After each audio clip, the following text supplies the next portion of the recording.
I'm not going to guarantee no championship. I'll tell you that. I'm just trying to do the best I can. Oh, blocked by James! Cleveland! This is for you! Laker Nation want their respect, and I want my damn respect too. LeBron James is now the all-time leading scorer. This is one of the long-term dreams I always had. To be able to be along my son has been one of the most gratifying journeys. The first father-son duo in an NBA game. To the cutting James. Oh, look out! The legend of LeBron continues to grow. Who else but the king? One thing I always say, don't never let somebody tell you you can't achieve something. Don't never let nobody tell you that. A record 23rd year with plenty of milestones left on the board here for LeBron James. He's just 2 3-pointers away from passing Reggie Miller for 6th all-time. LeBron can also move into the top 3 in assists this year, 508 from moving past Jason Kidd. And he can also become the all-time leader in made field goals. He's 350 away from passing Kareem, and also games played. 50 away from passing Robert Parrish for that all-time mark. And so for a little bit more on LeBron James, I'd like to bring in our reporter covering the Lakers, Dave McMenamin, who's out at their practice facility right now. Dave, we know that LeBron, he didn't participate in yesterday's practice or the opening day of training camp, really, and we didn't hear from him after that. What more can you tell us about the plan for him for when we can expect him to be out there with his teammates? Yeah, Malik, he's not going to be setting any statistical milestones in the preseason, I don't think. He has been ruled out for the time being with nerve irritation in his glute. Now, I'm told that this is a situation that Lakers believe and LeBron James's camp believes that with rest and therapy, he can overcome it. We have about 3 weeks until opening night, and kind of the thought process for everyone involved right now is let's get him right for when the curtain comes up on the season. That doesn't mean at this point that the full preseason is completely ruled out, but certainly he will not play in the Lakers' preseason debut Friday against the Suns, sources tell me. And it's going to be taking the long approach to the entire season because this is uncharted waters. There's never been a guy to play 23 years, and they want to be able to have him ready to play his best basketball come April through June if the Lakers can put a run together. Can we start calling best basketball basketball? Does that work as well? Dave, thank you so very much for your insight there. Basketball on the tip-off of preseason. That's for the 76ers and Knicks. They're going to play in Abu Dhabi. Jalen Brunson, Karl Anthony Towns, Paul George, Joel Embiid, and the Sixers fully immersing themselves in the culture out there. This is the second time the NBA has held a preseason game in Abu Dhabi. And with the Knicks and the Sixers there, so is our worldwide Brian Windhorst, our senior writer. Brian, how's it going out there? This is what, like the 5th different country you've joined us from? I don't know, but this is the 3rd straight year I've been in Abu Dhabi. They love the NBA here, and it's really become a home away from home for the league. We've seen Abu Dhabi, Lille. There's a whole bunch of places we just showed that you have joined us from. But we are 24 hours away from tip-off of preseason basketball in the NBA. What are the plans for former MVP Joel Embiid this preseason? I imagine all eyes are on that, even in Abu Dhabi. Yeah, you're not going to see him here in Abu Dhabi. He was not a full participant in practice. Paul George was doing more in practice coming off his offseason knee surgery, but he is not going to play here in Abu Dhabi. All in all, you might see about a handful of Sixers players from their core not available. Just today, the 76ers announced that Jared McCain had surgery on his torn thumb ligament that he suffered last week.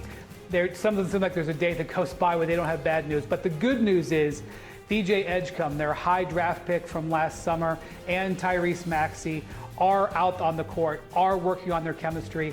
Already, Edgecombe has really impressed his teammates with his shooting. His athleticism is already off the charts. So if you're going to look for something as a 76er fan, get excited about your first-round draft pick and your all-star Tyrese Maxey. I want to bring our front office insider Bobby Marks into the conversation. I don't want to pour a wet blanket on the 76er season already, but darn it, we're having this conversation again about all of these key players that aren't going to be able to participate in tomorrow's preseason game, Bobby. As someone who has worked in these front offices, how are you digesting this?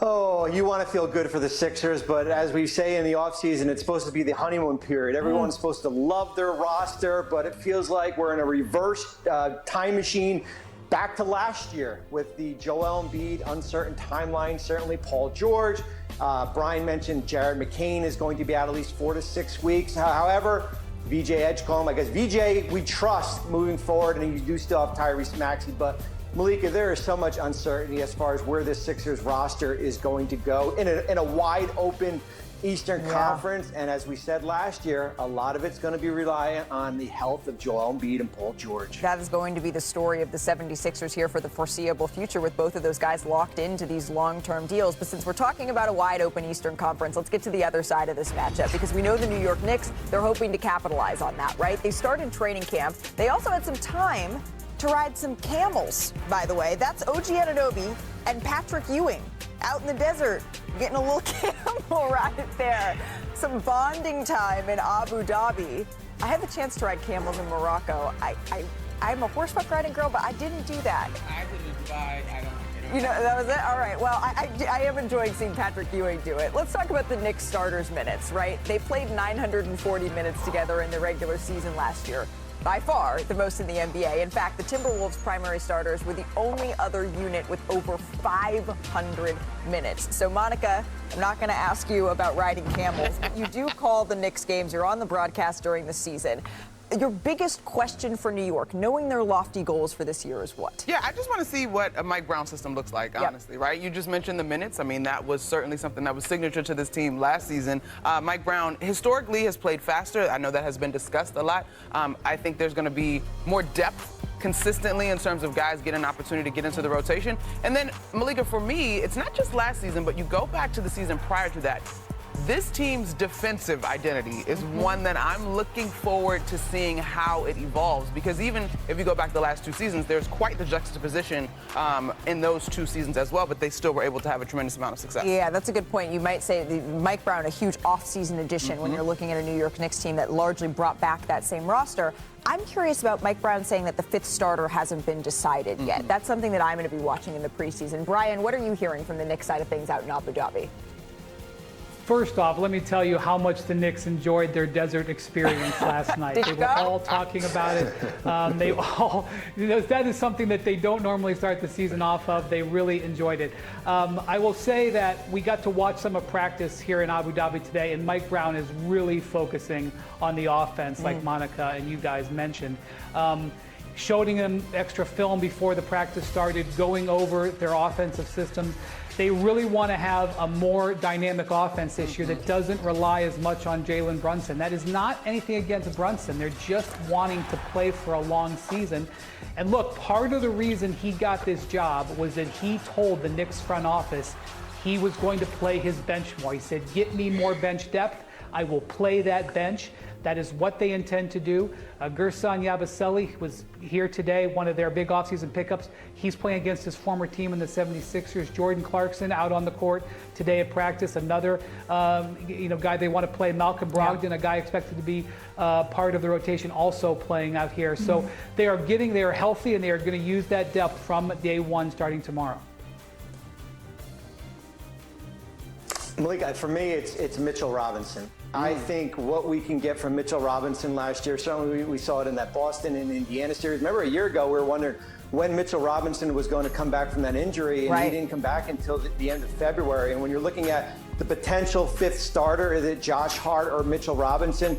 I would keep our eyes on Robinson here. I had an opportunity to sit with his agent, Thad Fouché, last week in LA.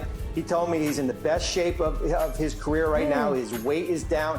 He is healthy, and most important, he is in a contract year. Something certainly to keep an eye on. A little extra motivation there maybe, but that's music to Knicks fans' ears that Mitchell Robinson in the best shape of his life. Before we go to break, Brian, real quick, you mentioned Josh Hart, Bobby, potentially being in the mix for that starting spot. How's everything with his finger?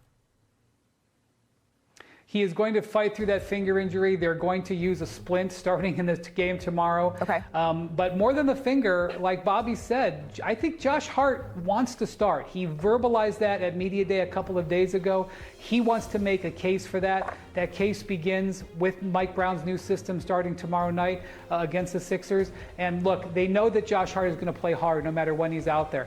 But that's another player who they've got to watch his minutes. They wanted to protect their entire frontline rotation, not just Jalen Brunson. Right, and you know what? The best competition, sometimes a little internal competition. Yeah, and I would just add on the starting mark, I think it's great. Both of these gentlemen should want to start, but I think one of the things that I got from this group a lot at Media Day is the power of the chemistry that is already established.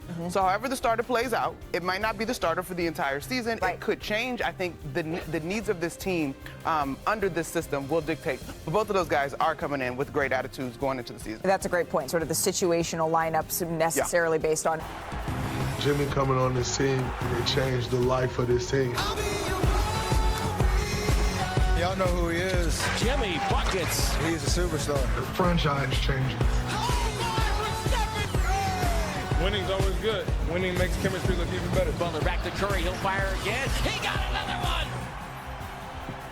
Help is officially on the way for Steph, Jimmy, and the Golden State Warriors. Restricted free agent Jonathan Kuminga has agreed to a 2-year, $48.5 million deal to return to the Golden State Warriors. This was first reported by our senior insider, Shams Charania. Now, Kuminga, he missed Media Day on Monday and the first day of Warriors practice on Tuesday as the sides finalized this deal. So let's bring in the man who broke the news, our very own Shams. Shams, this has been a long summer of a stalemate back and forth between these two sides. How did they finally come to this agreement?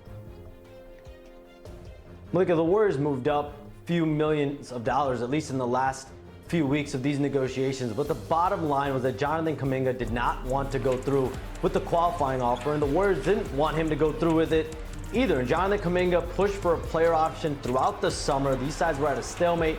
The Warriors never budged. They stayed with their team option deal. So Kuminga here chooses a 2-year framework instead of the 3-year, $75 million deal with a team option because he feels it gives him more control. But Malika, the reality is both sides understand that trade talks are inevitable as soon as Kuminga is eligible to be moved in mid-January. And so I compared this to a divorce before, sides staying together for the kids. And they're going to put their best foot forward, but this has the makings of a tenuous and potentially tumultuous relationship, even as they start off here in the next few weeks. What a metaphor. So we're kind of in mediation right now if we're going with that divorce metaphor here ahead of that January 15th eligibility for Jonathan Kuminga to be traded. But Shams, you report that Kuminga and the Golden State Warriors agree to this deal. All right, I get that notification. And then I get like 6 more back to back to back. It unlocked the floodgates here for the Golden State Warriors. How different does the roster look now? Malika, in the span of 48 hours, the Warriors have essentially rounded out their entire 15-man roster. Jonathan Kuminga, Al Horford, DeAnthony Melton, Gary Payton II, Will Richard, and their 15th man this season will be Seth Curry. I'm told the Warriors signed him to a 1-year deal. Seth Curry and Steph Curry will be on the floor together this season as teammates. They'll be the 23rd set of brothers to play together on the same team in NBA history. There will be some cap machinations related to Seth Curry in the coming weeks, in the coming month. But for all intents and purposes, he will be on this roster as the 15th man. Him and Steph Curry will be on the floor together throughout this season. I love that. I just love a story of two brothers being able to come together. We know at this point in Steph Curry's career, you've won a bunch of championships, league MVPs, finals MVPs. Being able to play with your brother, that's something that is incredibly special. Shams, thank you very much for that insight here on the Golden State Warriors. So as Shams mentioned, this is how the Warriors roster looks now that it seems to be locked in here for training camp. And this is how their depth chart, it will likely look heading into the regular season here. As of course, they have a couple of injuries and things through the preseason, but this is how we expect it to look heading into the regular season. So Brian Windhorst, it took a while, but now the Warriors, they have made their moves. What do you make of the Warriors offseason, and what do folks around the league say? Well, this is a team that finished last season very strongly.